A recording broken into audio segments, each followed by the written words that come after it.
Alright, here is today's inventory.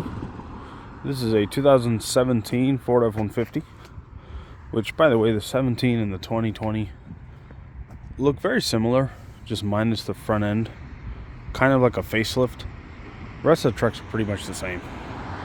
But, yeah, just something to throw out there. But yeah, this is a 2017 Ford F150. This is the XL trim. As you can see, there are a few upgrades to the XL trim that have been done, such as the Ford running boards. I believe they're stamped with the F150, or stamped with Ford at least, right there. I do have two keys for this, by the way, original keys. But yeah, they do have the running boards installed. It's got a leveling kit installed from whoever the previous owner was. So it is level now, rather than sitting with a rake, such as with this one. I think you could see it. This one's got a slight rake to it, so it's a bit taller from behind, versus that one's pretty much even from front and back. It just looks level, hence the leveling kit. It does have some upgraded tires on it. It's got some real nice alloy wheels. It does have window tint on it already. I'm not sure the percentage, but my guess is it's probably 20%. That's my guess. Let's see what else this thing has. In fact, let's go ahead and give it a start real quick while we're still reviewing the exterior, and then we'll get to the interior of the car. Apologize for it being a little dirty. I was driving it around 2 days ago, and I never washed it before I parked it. So it's still a little dirty. There we are. That's the first cold start for the day. So this is going to be a cold start video as well. So it's got 121,000 miles on it. You should just keep it on regular display, which I think just shows the speedometer. There you go. It did get colder all of a sudden, so I think all the tires need to be rechecked as well for the pressure. I'll take a look at that soon as well. But I do have a second key. I'm still gonna leave the window open, just in case. Alright, so yeah, 121,503 miles. That's what it is currently. So we'll go over the interior later. Let's go over the exterior first. We'll start with the front. Alright, so I'm going to try to display as best as I can. I know videos may not pick up everything, but just some mechanical work that was done to it as well. We did have the intake manifold replaced. Apparently they're common in these 5.0s for having there's these little flaps inside the intake runners that basically adjust the amount of air you need depending on the RPM you're driving or how you're driving it. Those broke before I bought the truck. I actually didn't even know they were broken after I bought it, because it just had a slight shudder every now and then, because apparently the idle wasn't sitting right because of the flap being broken. Apparently it's some people online compared it to basically like these variable valve timing stuff, except instead of having to do with the valve train itself, it's just got to do with the air that it's taking in. But yeah, not sure the exacts on that stuff, but it's been replaced. We did put in the new upgraded intake manifold, so shouldn't have an issue with that anymore. We did have the transmission replaced. That does have 3-year and 100,000 mile warranty, transferable to any owner that buys the truck. We've only put about 700 miles on it after we got it serviced. I think I put a total of maybe 1,000 miles on this truck, 800 to 1,000, somewhere around there. The oil change was fresh when we bought it, after we got all the work done. So I'd say the oil change has, basically if I drove it 800 to 1,000, it's got about 4,000 left, 4,000 to 4,200. I'm just going to say 4,000 just so no one replaces it late. Always be on time with those. Full synthetic oil change. I know there's a lot of dew on the car right now, and a lot of, I guess, dust and residue from the train passing and all that stuff. It's just a little dirty right now, but otherwise, it's a pretty good looking truck. Pretty nice. You're gonna have some small things here and there, such as like a little door ding. This isn't even a dent either, that's just a scratch. Most likely a door ding. That's usually what they look like anyways. Small stuff here and there. I think the handles actually have these black covers on.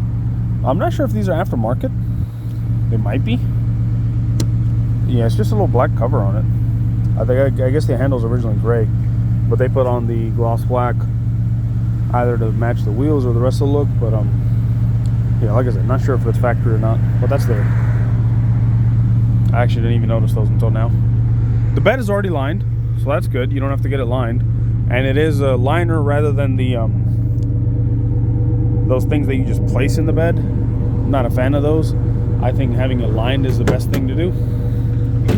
So the bed is already lined, which means it's also a bit grippy now. So whatever you place in shouldn't be sliding all too much like it does if the bed was naked. But looks pretty good. There's some small paint chipping right over here on the tailgate. I don't believe I've seen that around the rest of the vehicle. Yeah, the rest of the vehicle doesn't have any of that paint stuff, which those for tailgates, super common on Fords especially. I've just seen it so much with all the vehicles that we carry. But yeah, that's that. Back is a little dirty again, just like the rest of the truck, but overall pretty nice. This sticker is here, or vinyl, the We the People flag. It was on there already. I decided not to remove it. I didn't think it looked that bad. I actually think looking at it from a distance, let me zoom out a little bit, I think it looks pretty good. So I had decided to leave it. However, it is completely removable. It's very easy to remove. You could use an eraser wheel, or you could use heat and a plastic razor. But both those should work fine. Here's the side. This side has a few extra scratches on it. Mostly scratches, or in fact, pretty much all scratches. They're not dents. So just scratches, no dents. Probably from regular use and putting a bunch of stuff in this thing over and over again. I guess they occasionally rub down on the outside. This is probably just dirt stuck in. I thought I got all the adhesive residue off, but I guess I missed a little bit over here and the dirt got stuck in it. But there was a vinyl over here too, on both sides. I removed that because I didn't really like the way that looked at all, too good, but I took that off. I guess some of the adhesive residue just got left behind. I didn't even notice, and some dirt got stuck in it, so that should be able to be cleaned away. The rest of it, like that's a small scratch, you know, small things here and there. It's not bad. It honestly looks good, especially when it's clean and when it's not so foggy and with all the morning dew on it and stuff. It looks pretty good. It is an extended cab. I don't think I even mentioned that, but it is an extended cab, obviously. We'll get to that. Let me just spin around to this side real quick again. Then we'll get to the interior. Tires are still in very good shape, so you should easily get tons of mileage more out of them. My guess, probably at least another 30,000-40,000 miles. They're very good tires still. It does have fog lights, which is good. I don't think the base model comes with that, even though the XL is the base model, but base model with features, I guess. Whoever had it bought a few extra stuff. So it does have that. But that's basically the exterior. No rust underneath as far as I know. Everything is clean, and you're welcome to have it inspected and have any shop lifted up and checked too. But I only buy clean. I do not look for rusted or salvage titles. Well, let's get to the interior. I apologize for it being dirty, but pretty nice. At least it's not the base with like crank windows. Yes, they still have those in some trucks. And at least it's the 5.0 rather than the 3.3. 3.3 is not a bad engine at all. But if you're looking at like a full-size truck, like something like this, the 3.3 may not be the most powerful thing to lug around things. I mean, it'll still beat like probably any Tacoma or 4-cylinder truck or something, being still a bit more heavy duty. But yeah, at least it's the 5-liter. I think it's got more towing power and everything. Definitely good. Now, if it was the turbo models, those are a different story. They make about the same power as this thing, but depends on what you like better. 2.7s I don't mind. 3.5s are alright. The 2.7s are actually known to be very strong, which this is a 2.7. I like these trucks a lot too. But yeah, so let's get back to this one. The speakers do sound pretty good. Not sure if they were ever upgraded or if that's just factory, but they do sound really good. It does have the power door locks, power windows. The rear also has windows actually that do slide down as well, even though it's a small window. But it does work, and it does slide. Just want to make sure this. There we go. Yeah, I don't want to take it to the back because I don't want to bump into the mirror. But yeah, rear windows do slide as well. That's definitely good. Power windows controls over here. This is the extended cab seating right here, which is still pretty nice. It's not terribly tight. It's actually pretty decent. I know it's not going to be as big as a crew cab, but it's pretty decent. Now the rear doors, their handle is always going to be on the inside for Ford's extended cab. I know Chevy and I think Dodge made it to where they have the small, whatever they call that one.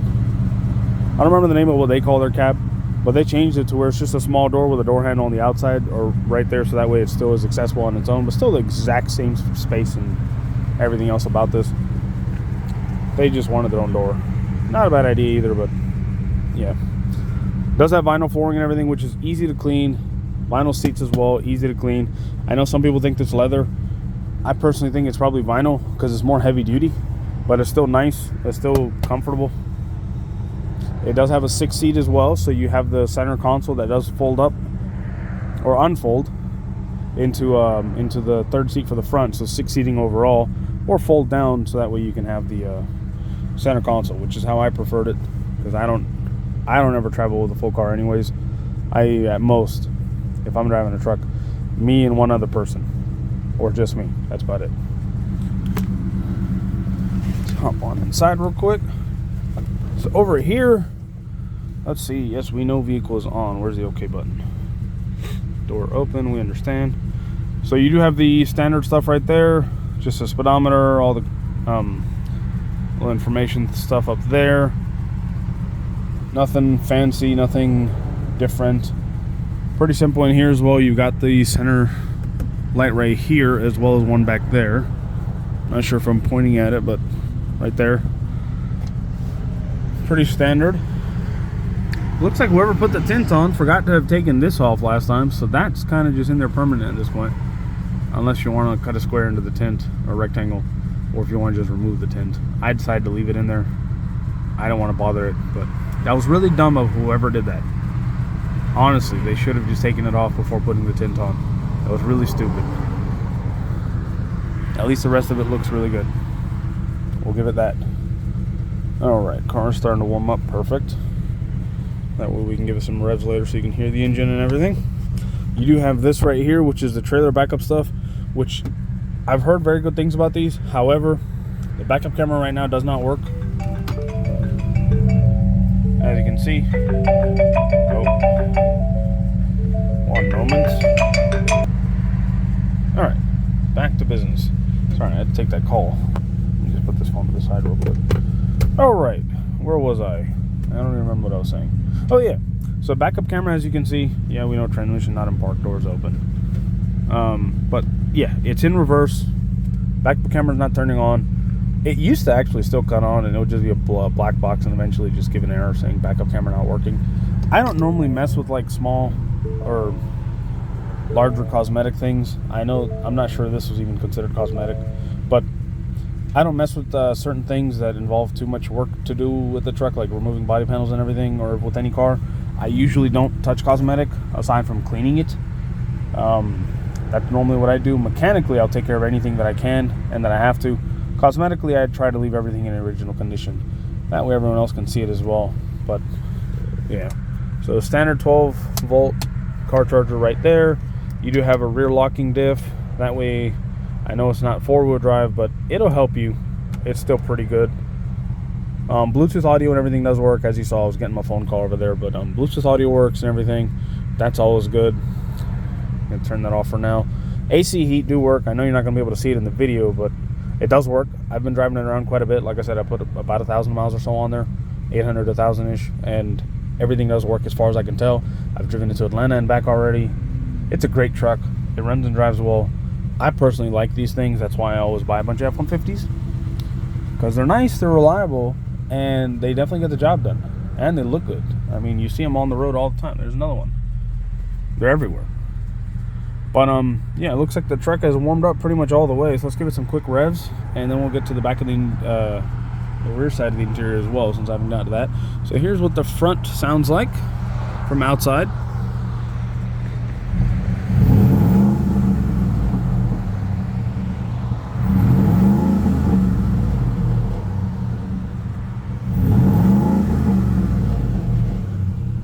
I took those about to sorry, my words are just jumbled. I took that to about 3,000 RPM, right there, the 3. Let's hear it from the backside real quick as well.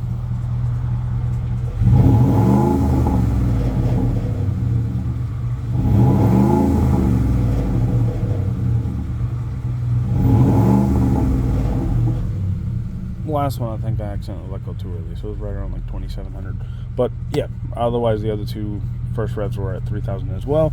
So it does sound nice. It runs nice. It's not, I know it's going to sound terribly loud right now, but it's actually not that loud. You'll know when you drive this thing. It sounds good, and it's not terrible. You know, it's not obnoxious or anything. It sounds nice. Just has a more aggressive tone to it. I like it personally. I don't think it's that bad, even though I normally try to keep everything stock. I don't mind this at all. That's why I continue to drive it. Otherwise, if it was obnoxious and really loud and annoying, I wouldn't have even put that many miles on it. I would have just put 100 miles like I do with the rest of my cars and just park it, because it's a good car, but I wouldn't have that much interest in continuing driving it. Yeah, that's that. So let's get to the back side as well, or to the back seats.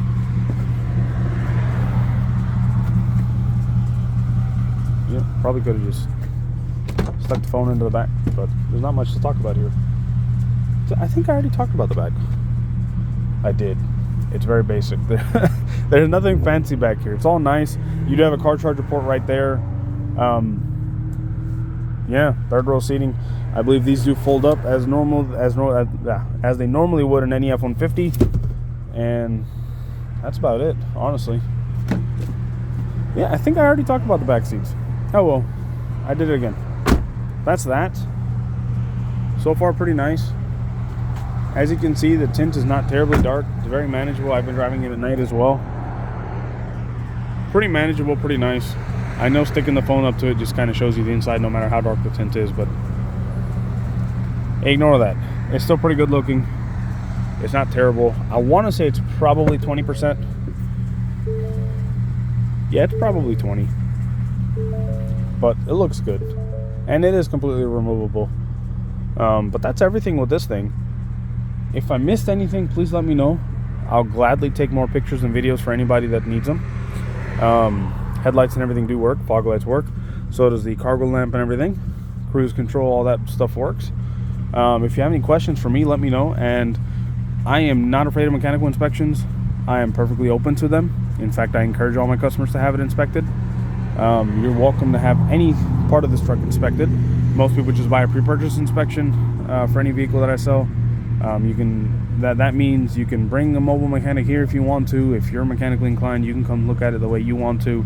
If you have a certain place you want to take it to, anywhere within about 10-15 minutes drive, I don't mind.